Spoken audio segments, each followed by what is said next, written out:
인류애를 갖고 어. 그리고 자기가 어떤 일을 해낼 수 있는 용기를 갖고 네네. 그리고 그걸 해낼 수 있는 실질적인 역량으로서의 지혜를 갖고 있는 사람들이라면은 정말 투자해보고 싶다는 생각을 많이 했었고 제 나름대로는 의리몰빵 존버라고 생각을 하는데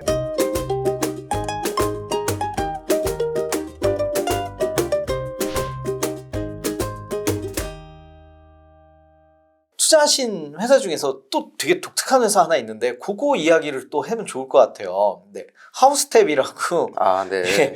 어떻게 보면은 아까 말씀 주셨던 그런 B2B 비즈니스지만 약간 B2C도 하고 원래는 B2C 비즈니스죠. B2C도 하지만 B2B도 하는 굉장히 절묘한 포지션을 가진 회사인 것 같은데 조금 회사 소개나 회사 이야기나 좀 투자하셨게 된 그 전후 스토리도 이야기해 주시면 좋을 것 같습니다.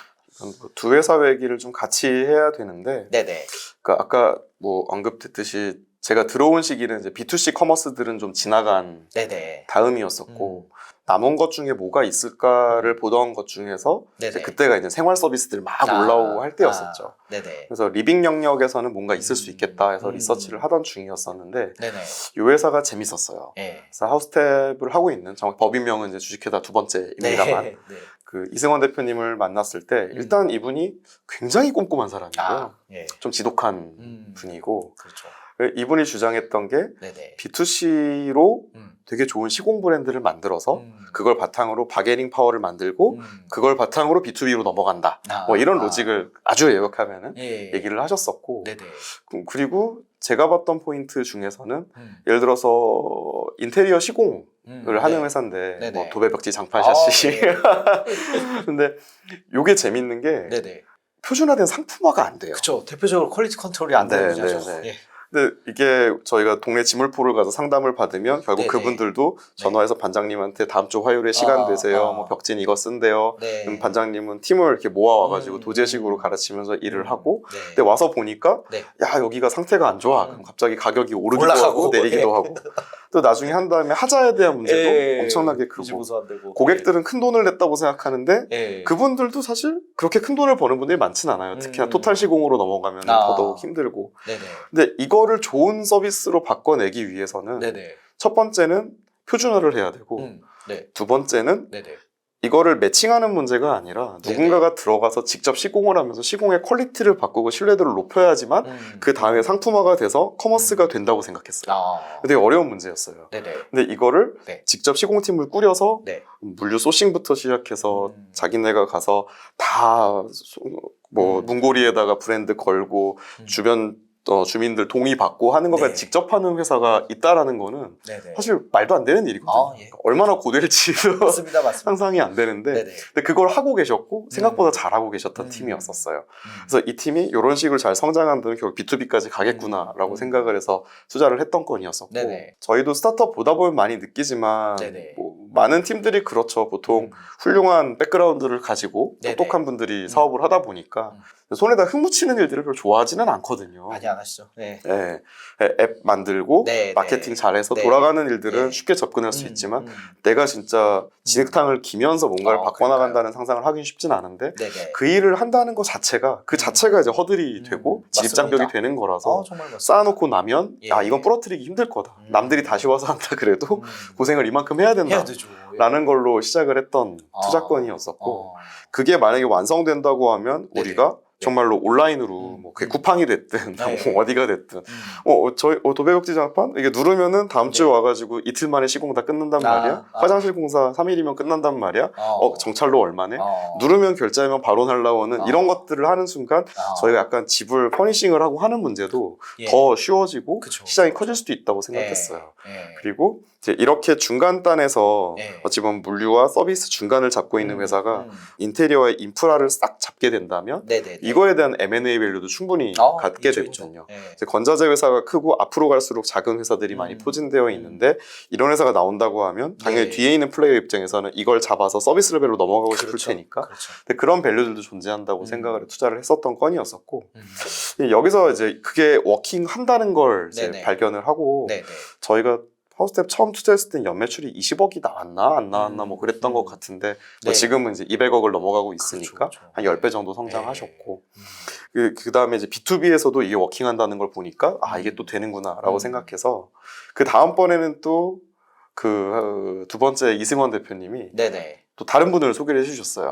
그래서 그 여기는 우리보다 더 빡센 사업을 하고 있는 회사가 하나 있다. 그게 어딘가요? 한번 만나봐라. 그래서 만나게 된 회사가 이제 공업사 스토어라는 회사였었고 여기는 차량용 도색 페인트를 B2B로 유통하는 게 메인인 회사였었어요. 것 같습니다. 근데 도색 페인트라는 게 되게 매력적인 아이템이었던 게 중간 마진이 굉장히 높습니다. 근데 그 이유가 일단은 최종 소비자는 우리가 아니라 보험사예요.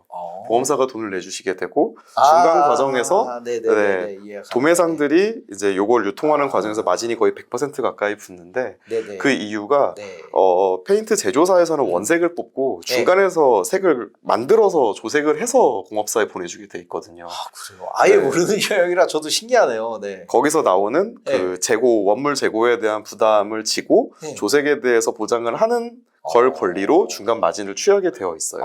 근데 우리가 알듯이 중간에 유통상들은 보면은 아무리 크다고 해도 뭐 1년에 매출 뭐 한 30억, 20억 정도 하는 거의 개인 사업에 가까운 정도의 법인들이 있고 거기서는 이제 다 이렇게 컬러 테이블을 보신 다음에 감으로 이렇게 색을 섞게 되는 거죠. 당연히 틀릴 수 있고 그럼 이제 뿌리시는 쪽에서는 겹으로 칠하면서 이제 캘리브레이션해서 결과를 맞추게 되고 뭐 이런 데였는데 이거를 대형화하고 페인트 소싱도 글로벌 어느 회사에서 가져오더라도 그런 원색을 가져오면 되는 거니까 그 중에 가장 효율적인 것들을 가지고 와서 믹스를 최대한 자동화해서 빠르게 보내줄 수만 있으면 그러면은 이제 여기를 싹 잡을 수 있겠다라는 로직으로 오셨던 회사였었어요. 근데 여기가 더 빨리 크셨고 정말 어마무시하게 크셨고 M&A도 많이 하셨고 이게 잘 크고 있습니다. 로직은 되게 명쾌하고 거기에다 얻을 수 있는 이렇게 마진도 상당히 느껴지지만 사실 오퍼레이션 정말 맞아요. 그래서 이 회사 같은 경우에 공업사 스토어는 뭐 경기권까지는 주문하면 1시간 반 이내에 배송하고 전국으로는 그 다음날 새벽까지 갖다 주는 거를 기본으로 하고 있는데 근데 대표님도 어마무시하게 빡센 분이었고 내부 통제도 굉장히 잘 되는 회사였어요. 그러니까 월 단위로 거의 캐시, 손익 그리고 어떻게 변해가고 있는지까지 다 뽑아서 리포팅을 해주시는 회사였었고 그런 거를 오퍼레이션 정말 타이트하게 가져가는 게 정말 매력 있는 회사였었습니다.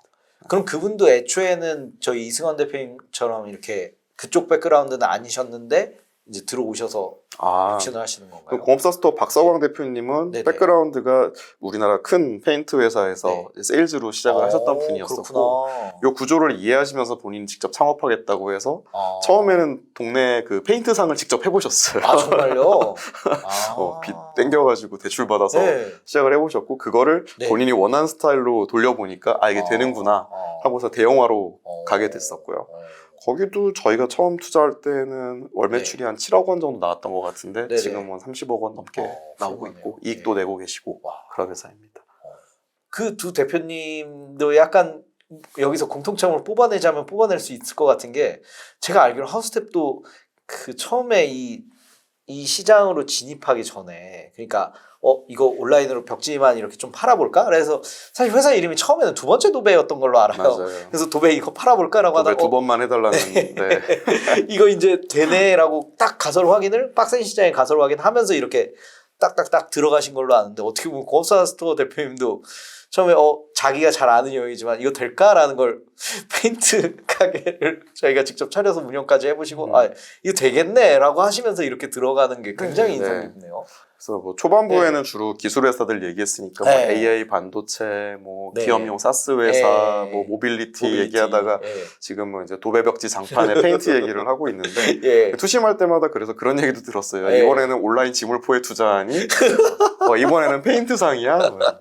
기술 투자 안 하고 이런 거 아니라는 얘기 들었었는데 전 이것도 매력이 있다고 생각해요. 매력 있죠. 왜냐면은 앞에 것들이 인류 사회의 큰 아젠다를 잡는 사업들이라고 하면 이거 같은 경우에는 한국에 이제 그런 비효율적인 유통 구조를 바꾼다거나 아니면 더 좋은 질 좋은 서비스를 제공한다거나 뭐 이런 쪽에 가까운 이야기들이잖아요. 그리고 약간 창업자의 결도 좀 다르거든요. 앞에 분들이 비저너리하고 좀 더 테키한 분들이라고 하면 이쪽은 다들 되게 스트릭트하신 편이고 그렇지만 굉장히 빡빡하고 이런 재능들이 있어야 또 되는 것 같아요. 그래서 그 업마다 그들에게 요구되는 성정이 창업자에게 좀 다르게 요구되는 것 같고 전혀 다른 결이지만 전 요 B2B 쪽도 되게 매력 있다고 생각을 하고 있어요. 네. 너무 재밌는 말씀, 너무 좋은 투자사들 이야기를 다 해주셔서 언젠가 다들 하나씩 리뷰를 하고 한 분씩 다 만나볼 생각입니다. 네. 그리고 어떻게 보면 강민구 이사님 투자하는 회사들마다 대표님들마다 다 캐릭터 각각 되게 있으신데 좀 선호하시는 대표님 상 같은 게 있을까요? 저는 관상 잘 못 보고요. 나중에 사부님이 보고 민구야 물어가지고 맞습니다. 가끔 물어보십니다. 지금도 관상 때문에 말이잖아요. 네. 근데 기본적으로 저는 되게 개구장이 같은 분들을 좋아하는 것 같아요. 너무 이렇게 막 멀끔하거나 멋있거나 뭐 그런 분들보다는 장난기도 좀 있으시고 그 안에서 이제 비저너리하게 생각을 하시고 그리고 말씀은 그 반면에 되게 예쁘게 하시는 분들을 되게 좋아하는 것 같아요. 예전에 이제 제가 게임 개발하면서 조직장 하고 그럴 때를 생각해봐도 사업하시는 분들도 느끼겠지만 생각보다 팀원들에게 오버 커뮤니케이션을 하지 않으면 회사가 잘 안 움직여요. 그런 말을 정말 많이 해야 되고 말하는 걸 스스로 좋아해야 되고 근데 그 사람들한테 호감을 얻으면서 조직을 끌어가려면 자기 나름의 매력을 갖고 끌어가야 되거든요.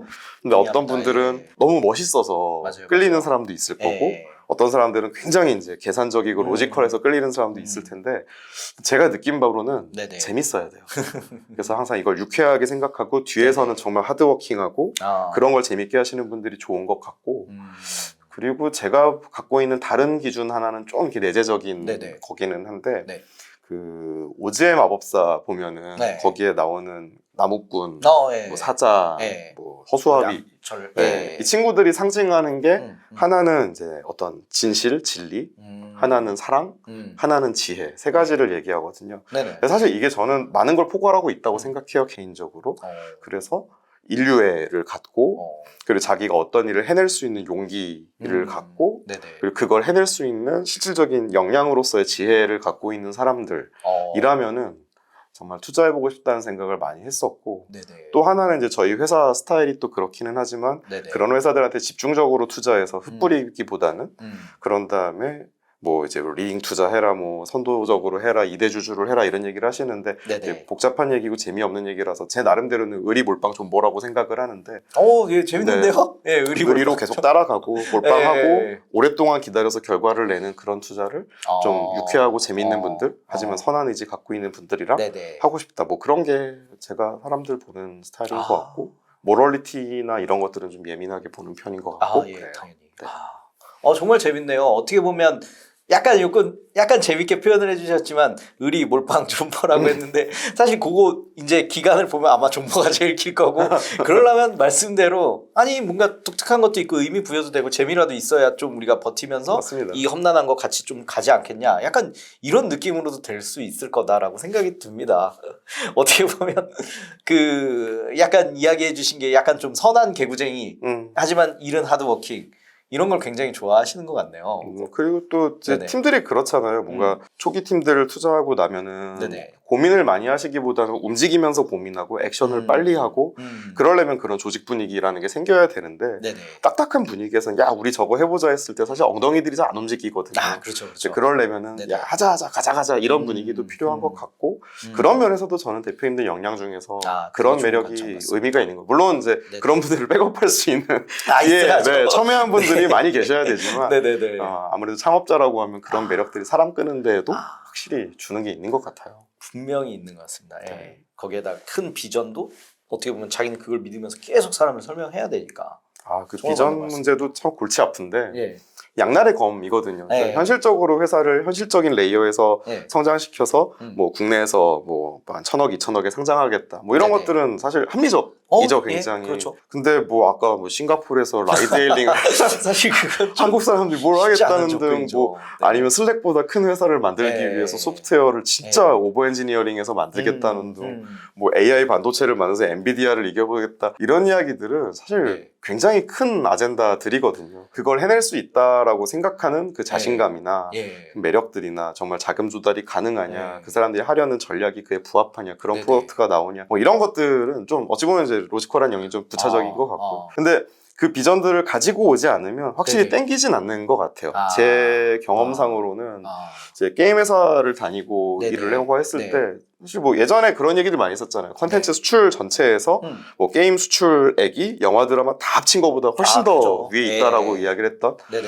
그 시절을 보면서 컸었기 때문에 제 입장에서는 당연히 해외 시장을 나가서 일을 하고 돈을 벌어오고 뭐 달러를 벌어오는 게 의미 있지 않느냐라고 생각을 하고 그렇죠. 그게 당연하고 네네. 그게 어찌 보면 저희가 투자하는 거에서 네. 뭐 정부 정책 자금의 목표이기도 한데 근데 어찌 보면 이제 그 앞서 나왔던 많은 전 네네. 세대 기업들 같은 경우는 한국의 로컬 서비스를 개선하는 데 집중이 많이 되어 있었던 것 네네. 같고 아까 말씀드렸지만 조금 이제 저는 늦게 들어왔으니까 당연히 이제 넥스트젠이 될 수 있는 회사를 투자하려면 해외를 목표로 하고 그만큼의 큰 목표를 갖고 담론을 네네. 가지고 회사를 투자해야 된다라는 생각을 했던 것 같고요. 아. 근데 반면의 고민은 네네. 그럴기까지 시간이 오래 걸리고 그렇죠. 돈도 많이 들고 네. 자기 검증에도 시간이 네. 오래 걸리니까 중간에는 투자하고 나면 사기꾼 얘기 듣고 이익은 안 나고 뭐 이런 네. 것들이 이제 투자자로서는 참아야 되는 감내해야 네, 되는 네, 부분인 네. 것 같기도 하고 그래요. 저도 이제 투자하는 입장에서 정말 와닿는 게 아니 어떻게 보면은 남들이 얘기하는 조금 더 쉬운 길도 같이 섞어가면서 할 수 있는데 아 이거 나 안 땡겨. 어떻게 보면 이게 진짜 투자지 약간 낭만이 있는 분이라고 늘 생각을 합니다.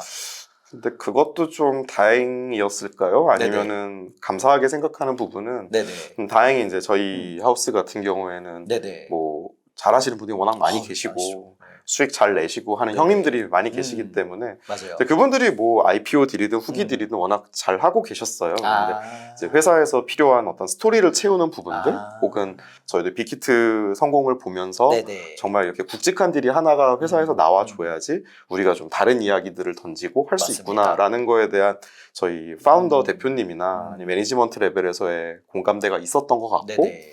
그러다 보니 이제 제가 그런 걸 하겠다고 했을 때 오히려 더 엉덩이를 두들기시면서 네. 해보라고 치고 얘기하신 나가자. 것도 있었고 그러니까 어찌 보면은 VC로서 제일 재밌는 포인트를 제가 픽을 한 감사한 케이스라고 생각을 하고 네네. 지금은 회사에서도 그냥 제가 리스크를 담당하겠습니다. 어차피 다른 분들이 워낙 잘하시니까 네. 리스크를 감당하고 멋진 일을 해보겠습니다. 근데 이건 다 네네. 선배님들 덕입니다라고 얘기를 할 수 있는 상황이 온 거는 근데 복 받은 상황인 것 같다는 생각을 많이 해요. 그래서 그래도 그 카드를 제가 받은 이상 네. 되게 유의미하게 써야 될 거고 어디 괜히 가서 당하지 말고 네네. 좋은 투자 해야 된다는 부담감도 동시에 맞습니다. 갖고 있습니다.